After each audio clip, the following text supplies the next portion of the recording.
Bonjour à tous, merci de nous rejoindre pour cette nouvelle année de rapport vidéo consacré à l'actualité des vins en vrac. On a fait une pause le mois précédent puisque c'était consacré en fait à faire le résumé de ce qui s'était passé sur 2024 et puis à faire un peu de prospective 25, donc ça donnait pas forcément matière à parler de ce qui se passait, d'autant plus que l'actualité généralement sur le mois de janvier est plutôt calme. Donc commençons par sortir peut-être 3 idées maîtresses de ce que nous allons voir dans ce rapport. Des tensions sur l'offre et les prix, des incertitudes commerciales, et des stratégies d'adaptation des producteurs. Donc en introduction, ce qu'on pourrait dire, c'est que les récoltes réduites de 2023 et 2024 ont principalement impacté en fait les vins génériques avec une offre limitée en Europe, au Chili ou en Afrique du Sud. Ça a du coup entraîné une hausse des prix en Espagne, stimulant l'intérêt européen pour des sources alternatives telles que la France ou même des origines hors Union européenne comme le Chili ou l'Argentine. Les prévisions de récolte pour 2025 dans l'hémisphère sud semblent être au mieux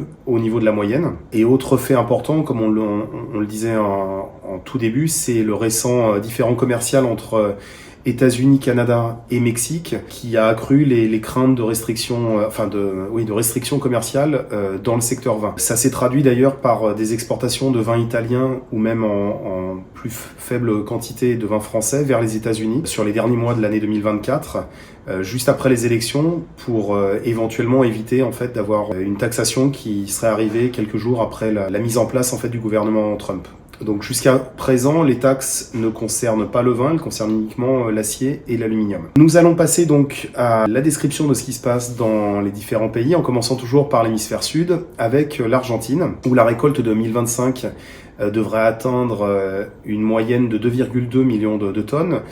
À noter toujours ce stock résiduel des Malbec 2024 disponible sur tout niveau de qualité, avec un réel assouplissement des prix, puisque quand on était il y a 12 mois entre 1$ et 1,10$ le litre, on est plutôt aux alentours des 75 ou des 85$ le litre FCA. On a deux offres très agressives depuis ce pays sur des vins blancs et sur des vins rouges, puisque sur les blancs, on peut trouver des offres entre 35 et 45 centimes de dollars le litre et 45 à 55$ pour les rouges.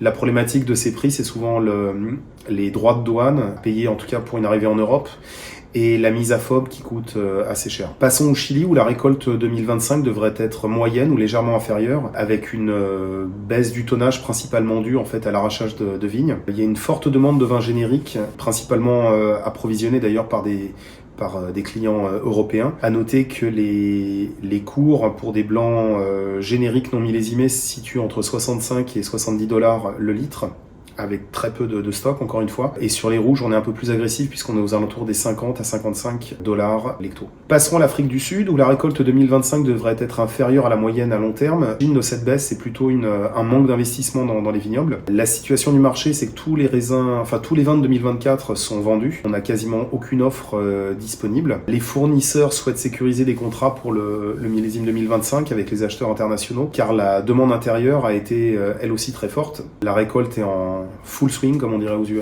justement là-bas. Donc on est en pleine vitesse. Les fournisseurs aussi tiennent à rester compétitifs au niveau mondial malgré les augmentations, donc ils sont potentiellement ouverts à quelques légères négociations. En Australie, le potentiel de la récolte 2025 sera autour de la moyenne. La taille va dépendre surtout du nombre de raisins qui ne seront pas récoltés. On note une faible demande pour les raisins et pour les vins rouges, et par contre une demande beaucoup plus solide pour les blancs. À noter que les blancs génériques non millésimés se négocient entre 85 et 95 centimes de dollars australiens le litre, contre 55 à 65 centimes de dollars australiens le litre pour les rouges. À noter que la reprise des exportations qu'on a connue en mars avec 83 millions de litres a compensé une baisse de 7% des volumes exportés vers le reste du monde en 2024. En Nouvelle-Zélande, le potentiel de récolte 2025 est important, mais dépendant aussi du nombre de raisins qui ne seront pas récoltés. Pour libérer de l'espace dans les cuves, on note des prix compétitifs proposés par les caves sur des stocks résiduels et à condition de pouvoir procéder à des chargements rapides. Donc ça touche principalement le Sauvignon blanc, Marlborough. Donc sur les 2023, on peut trouver des premières offres entre 2 et 2,50$ néo-zélandais le litre, alors que le 2024 se situe plutôt entre 3 et 3,50$. Passons à l'hémisphère nord avec la Californie, où le résultat préliminaire de la récolte 2024 s'élèverait à 2,84 millions de tonnes, en baisse de plus de 22% par rapport à 2023, et qui serait la plus faible récolte depuis 2004. La diminution est principalement due aux raisins qui ont été non contractés, donc non récoltés, mais aussi également à l'arrachage de vignes. À noter que l'inventaire préétabli par nos bureaux CIATI Californie font une estimation de plus de 35 millions de gallons, soit l'équivalent de 1,3 million d'hectos de vin en vrac disponible dans les caves, ce qui représente en fait le niveau le plus élevé depuis 5 ans. Les vins génériques sont potentiellement compétitifs sur le marché international, avec des opérations et des opérateurs prêts à considérer en fait des opérations à prix quasiment néant. En France, principalement une demande croissante dans le sud de la France par rapport aux autres régions. On note un effet un peu donut, c'est-à-dire que en termes de contractualisation, le marché se porte uniquement sur les génériques, vins de France génériques, donc très entrée de gamme, ou sur des vins très haut de gamme, type appellation, ou des produits vraiment exceptionnels. Les prix sont largement stables par rapport à l'an dernier, bien que la production demandait une hausse compte tenu de la faible récolte qu'elle avait enregistrée cette année. C'est la première année d'ailleurs qu'on note en fait des prix de récolte qui ne tiennent pas compte de la quantité régionale ou mondiale qui a baissé. Pour ce qui est des volumes de vins génériques, ils restent encore disponibles et à des prix compétitifs par rapport à l'Espagne, voire carrément inférieurs, puisque on peut parler de génériques blancs non millésimés qui vont se situer entre 60 et 75 euros de l'hecto, des rouges entre 45 et 50 euros de l'hecto, toujours non millésimés, et des rosés non millésimés entre 45 et 60 euros de l'hecto. On note une bonne disponibilité sur la plupart des vins, un peu diminué sur blanc, notamment chardonnay, mais quoique, il en reste encore quelques-uns. Autre faible disponibilité, les pinots. Mais par contre, pour ce qui est des rouges ou des rosés, on va dire que bien qu'il y ait eu quelques contrats, on a la sensation que les acheteurs en fait vont continuer cette stratégie de se couvrir au fur et à mesure de l'eau.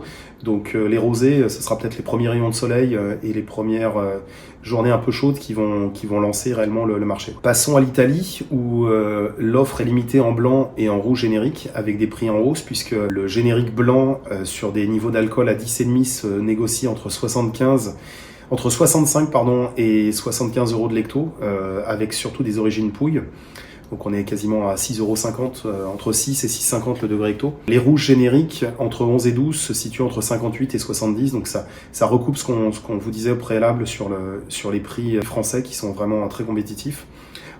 En tout cas pour des acheteurs potentiellement italiens intéressés par de l'achat hors de leur pays. On note des prix en hausse sur certains cépages, notamment le Pinot Grigio 2024 et le Chardonnay. Le pays a également connu une augmentation des exportations vers les US après l'élection. On s'attend par contre à avoir une demande américaine qui pourrait ralentir dû justement à cet effet de surcouverture qui s'est produit notamment sur le mois de décembre. On note toujours une augmentation des mises en bouteille de janvier 24 à janvier 25 sur Prosecco à hauteur de 11,5% et sur Pinot Grigio DOC à hauteur de 2%.